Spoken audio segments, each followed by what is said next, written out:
everyone are doing good. So my dear students, in the previous class I have given you the target. Have you all completed that? What was the target? Yes, I said to write few lines about few points about your mother. Have you all written that?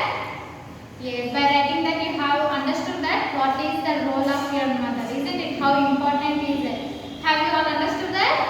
Yes. So now my dear children, in the previous class we have completed the poem. Who is the writer of the poem? Rabindranath Tagore. So today in this class we are going to complete the question and answer. See here, open page number 28. So today we are going to complete question and answers. So now what you have to do, you have to write the poem name in the block letters and also you have to write the writer's name also. Okay. After that, keep the heading as answer the following questions. And here, first I will read the questions, all the questions, and then after that we shall come one by one. Okay. Shall we start now?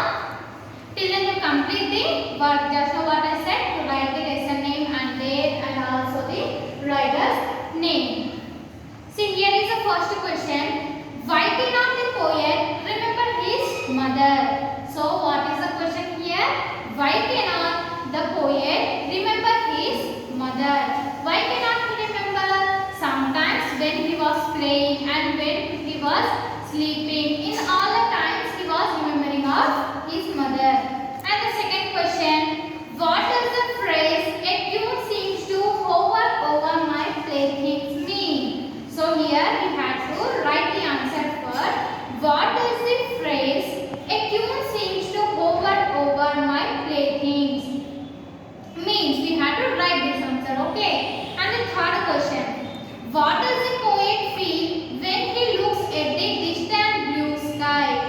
What does the poet feel when he looks at the distant blue sky?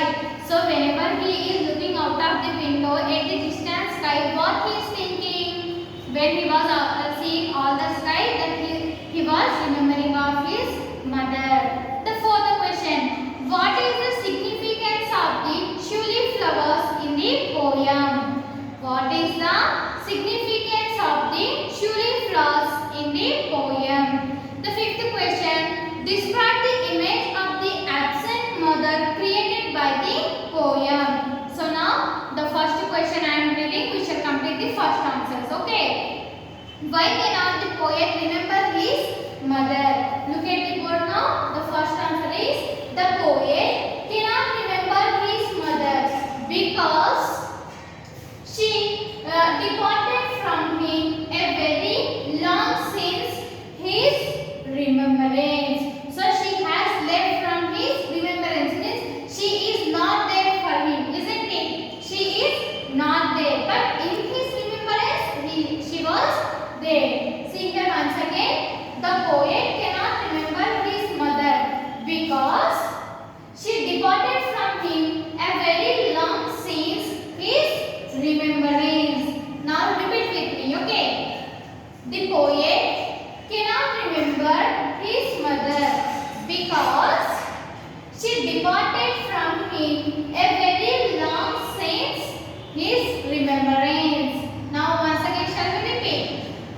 The poet cannot remember his mother because she departed from him a very long since his remembrance. So my dear children, this is the first answer. Copy that.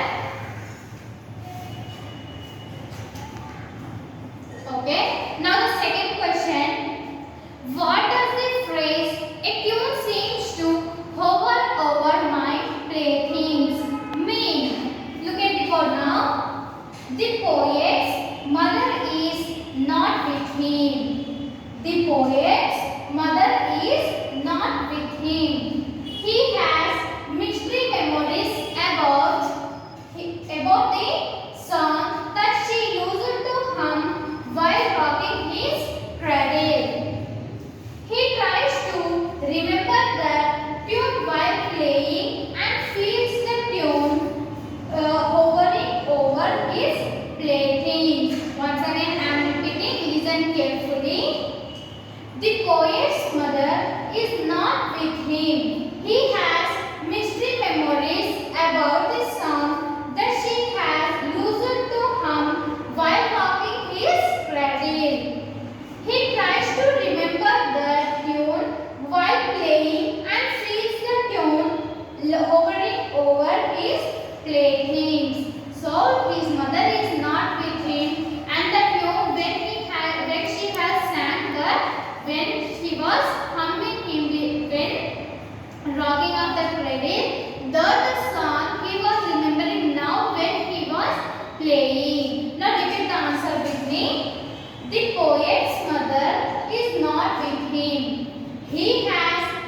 mystery memories about the song that she used to hum while rocking his cradle. He tries to remember that tune while playing and feels the tune hovering over his playthings. Once again we shall repeat, okay? Read with me now.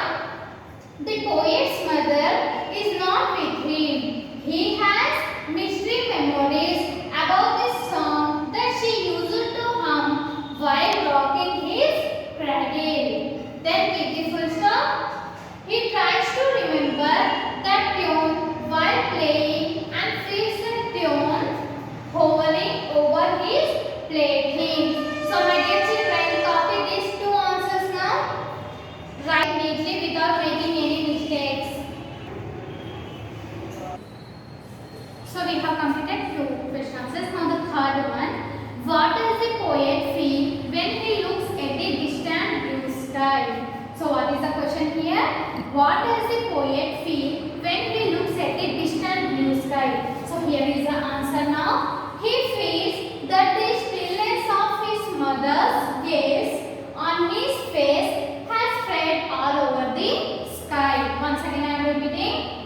He feels that the stillness of his mother's gaze on his face has spread all over the sky. So now repeat with me, okay?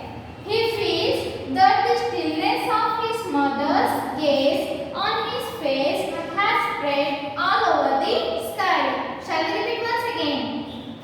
He feels that the stillness of his mother's gaze on his face has spread all over the sky. Now the fourth question. What is the significance of the shuli flowers in the poem? What is the fourth question?